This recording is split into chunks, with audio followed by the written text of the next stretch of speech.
en faisant cette proposition maintenant de fusionner les listes, par exemple dans le Nord-Pas-de-Calais-Picardie, en parlant déjà de ça, on se dit, ça y est, il sait que la gauche a perdu de toute façon. Je pense que c'est une erreur parce que c'est pas ce qui se passe sur le terrain. Et je vois pas aujourd'hui la colère qui conduirait à une forte sanction. Alors ça peut arriver, parce que je vous l'ai dit, cette élection d'après moi va jouer dans les derniers jours, la cristallisation politique va jouer dans les derniers jours, donc il faut un travail pédagogique et il faut débattre des vraies questions qui intéressent les gens. Pour les gens aujourd'hui, c'est la compétence. Cela étant dit, en faisant... Voilà, donc, mais alors, la fusion des listes, qu'est-ce que vous en pensez? je vous ai dit, moi, vous savez, quand je veux faire la langue de bois, j'en fais absolument bien. Je vous relance. Voilà. Donc, c'est une erreur. On peut rester 10 minutes là-dessus. Pendant 10 minutes, ce sera comme le ni oui ni non. Vous aurez ni le oui ni le non. Donc Valls ne creuse pas le sillon, par exemple, du Front National en apportant ce carburant UMPS. Et si vous voulez, on continue. La question qui est posée, c'est celle du premier tour, pointe à la ligne.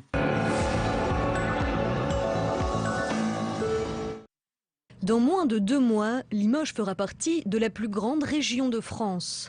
Aquitaine, Limousin, Poitou-Charentes, un nom encore provisoire pour désigner un territoire plus vaste que l'Autriche.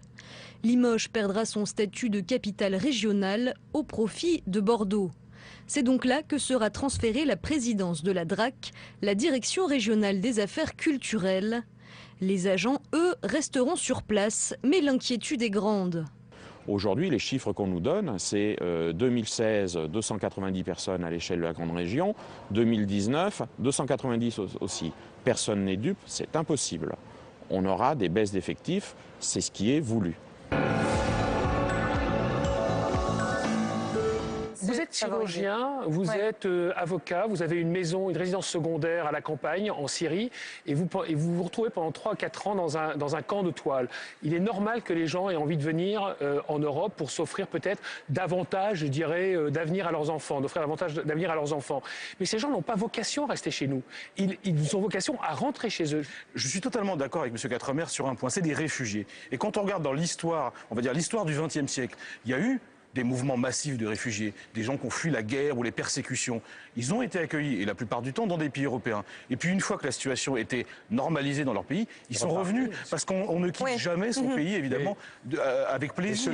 Cette crise des migrations doit être l'électrochoc d'une prise de conscience collective pour promouvoir l'Union européenne. Sinon, derrière, c'est quoi? C'est l'explosion de l'Europe?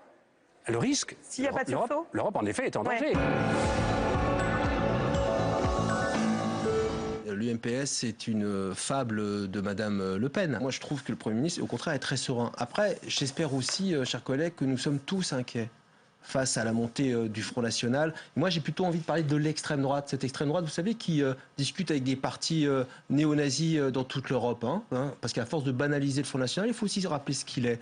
Et moi, si j'étais la droite républicaine, je serais aussi inquiète. Parce que si elle était en si bon état que cela, on ne serait pas en train de se poser la question de savoir pourquoi il devrait y avoir un front républicain dans 1, 2 ou 3 régions. Mais la droite ne se pose aucune question sur son état à elle.